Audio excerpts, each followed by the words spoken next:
Hello everyone and welcome. If you're wondering if you can split payments using the Walmart Pay app, well, in that case, I need to answer the question by telling you it's a big yes. Yes, you can split payments. So we're going to learn how to split payments on Walmart app using Walmart Pay.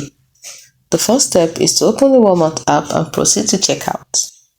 Second step is to select the items you want to purchase and tap checkout. Third step is to tap Walmart Pay as your payment method. The fourth step is to select the payment method you want to use. It could be credit card, debit card, or gift card.